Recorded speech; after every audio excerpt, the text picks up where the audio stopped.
ગુજરાતમાં 2 દિવસ બાદ વરસાદ તબાહી મચાવશે. ગુજરાતમાં ચોમાસાએ વિરામ લીધો છે. મોટાભાગના વિસ્તારમાં વરાપ નીકળી છે. ઉઘાડ નીકળતા ખેડૂતોએ રાહતનો શ્વાસ લીધો છે. ત્યારે હવામાન વિભાગે ગુજરાતમાં 2 દિવસ મધ્યમ વરસાદની આગાહી કરી છે. 2 દિવસ બાદ વરસાદની તીવ્રતા ઘટી શકે. આવતીકાલે રાજ્યના 6 જિલ્લામાં યલો એલર્ટ અપાયું છે. અમદાવાદ, ગાંધીનગરમાં 2 દિવસ મધ્યમ વરસાદ થઈ શકે. બીજી તરફ 8 દિવસમાં લીલા દુષ્કાળ જેટલો વરસાદ ત્રાટકી શકે. ભૂક્કા બોલાવી દે તેવા વરસાદની આગાહી હવામાન નિષ્ણાંત પરેશ ગોસ્વામીએ કરી છે. પરેશ ગોસ્વામીએ આગાહી કરી છે કે 17 થી 21 ઓગસ્ટ સામાન્ય વરસાદ પડી શકે.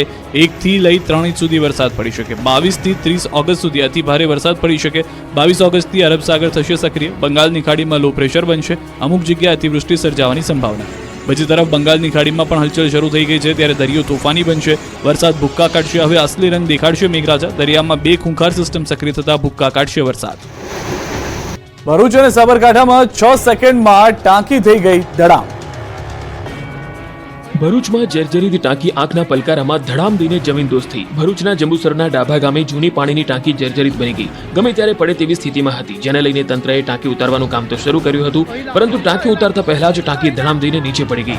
માત્ર 6 સેકન્ડમાં જ ટાંકી કકડબૂજ થઈ ગઈ હતી. તો જોતજોતામાં ટાંકી દુકાનો પર પડતા દુકાનોને ભારે નુકસાન થયું હતું. માલ સામાનને નુકસાન થયું. અચાનક જ મસમોટી ટાંકી ધસી પડતા દોડધામ મચી ગઈ હતી. અફરાતફરી મચી ગઈ.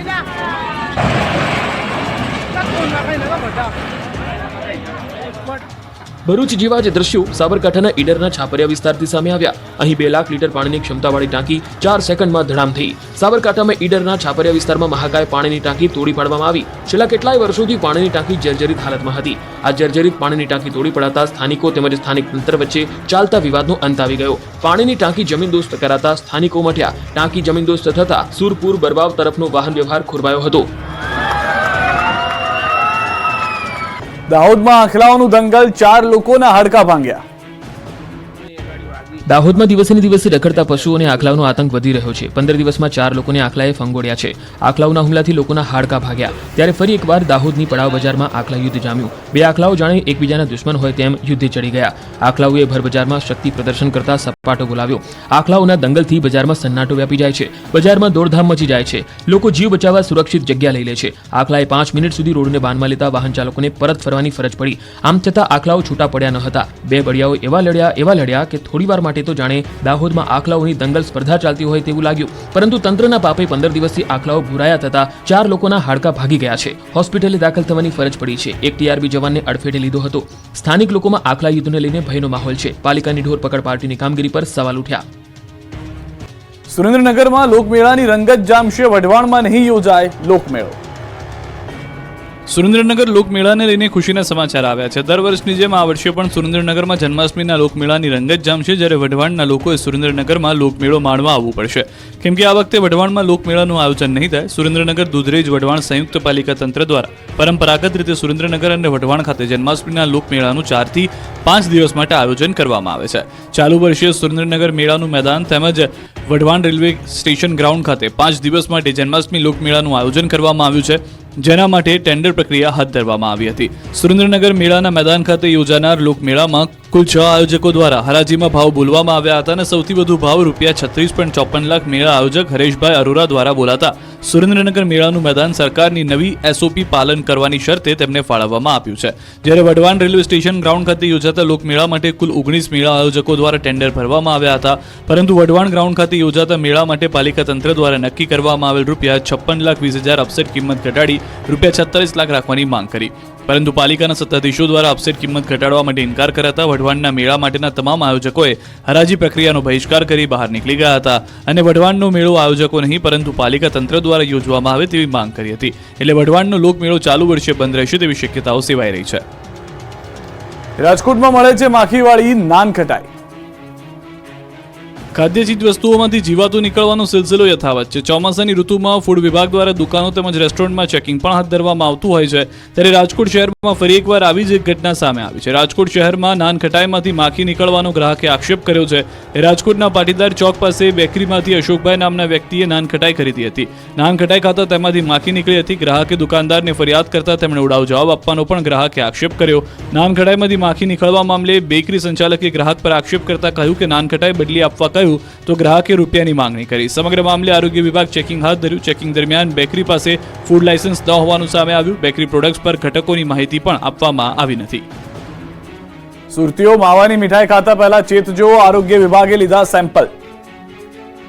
ખાણીપીણીના શોખીન સુરતી લાલાઓ તહેવારો પર માવાની મીઠાઈ ખાતા પહેલા ધ્યાન રાખજો. અખાદ્ય માવાની આશંકાએ આરોગ્ય વિભાગે કાર્યવાહી શરૂ કરી છે.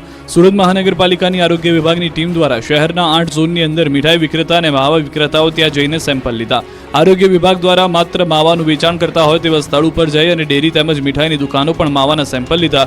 લેવામાં આવેલા સેમ્પલને પબ્લિક હેલ્થ લેબોરેટરીમાં મોકલવામાં આવ્યા. 14 દિવસ કરતાં વધુ ઝડપથી આ રિપોર્ટ આપવામાં આવશે. સેમ્પલમાં જો કોઈ ભેળસેળ દેખાશે તો વેપારી સામે કાર્યવાહી કરવામાં આવશે. નર્મદામાં 3 આદિવાસી નેતાને કરાયા નજરકેદ. દેડિયાપાડામાં યોજાયો શ્રદ્ધાંજલિ કાર્યક્રમ. નર્મદામાં 2 આદિવાસી યુવકના શ્રદ્ધાંજલિ કાર્યક્રમ પહેલા દાવા પ્રમાણે આપના ધારાસભ્ય ચૈતર વસાવા, કોંગ્રેસના ધારાસભ્ય આનંદ પટેલ અને પૂર્વ નેતા વિપક્ષ સુખામ રાઠવાની નજરકેદ કરી લેવાયા. આ ત્રણેય નેતાઓ કેવડિયામાં આયોજિત શ્રદ્ધાંજલિ કાર્યક્રમમાં જવાના હતા, જેની જાણ પોલીસને થતાં ત્રણેયની નજરકેદ કરી લેવાયા. જોકે ચૈતર વસાવાએ કેવડિયામાં શ્રદ્ધાંજલિ કાર્યક્રમની અને રેલીને મંજૂરી ન મળતા ડેડિયાપાડામાં શ્રદ્ધાંજલિ કાર્યક્રમ યોજ્યો. પોલીસે કેવડિયામાં મંજૂરી ન આપતા ડેડિયાપાડામાં જ શ્રદ્ધાંજલિ કાર્યક્રમ યોજાયો. લીમડા ચોક પર મૃતકોના ફોટા મૂકીને આપી શ્રદ્ધાંજલિ. ત્યારે સાંસદ મનસુખ વસાવાએ ચૈતર વસાવા પર પ્રહાર કર્યા. મનસુખ વસાવાએ કહ્યું કે ચૈતર વસાવા મૃતકના નામે રાજકારણ કરી રહ્યા છે, હીરો થવા માંગે છે, પણ હવે નહીં ચાલે. વડોદરાના સયાજીગંજ વિધાનસભા બેઠકના ધારાસભ્ય કેયુર રોકડિયાએ જાહેરમાં અધિકારીનો ઉધડો લઈ લીધો. બિલ્ડિંગ પ્રોજેક્ટના અધિકારી અનુપ પ્રજાપતિને જાહેરમાં સવાલ કર્યા. તેમણે કહ્યું કે નવી બિલ્ડિંગમાં રેઇન વોટર હાર્વેસ્ટિંગ સિસ્ટમ છે કે નહીં. અધિકારીએ ઇનકાર કરતા ધારાસભ્યએ જાહેરમાં નિયમ સમજાવી અધિકારીનો ઉધડો લઈ લીધો. આ ઉપરાંત બિલ્ડિંગમાં પાર્કિંગ અલગથી આપવા પણ ભાર મૂક્યો. જીડીસીઆરના નિયમ પ્રમાણે રેઇન વોટર હાર્વેસ્ટિંગ સિસ્ટમ હોવી જોઈએ તો કેમ નથી નાખી તેવો સવાલ તેમણે કર્યો. 2 કરોડના ખર્ચે વોર્ડ 1ની નવી ઓફિસ બની છે.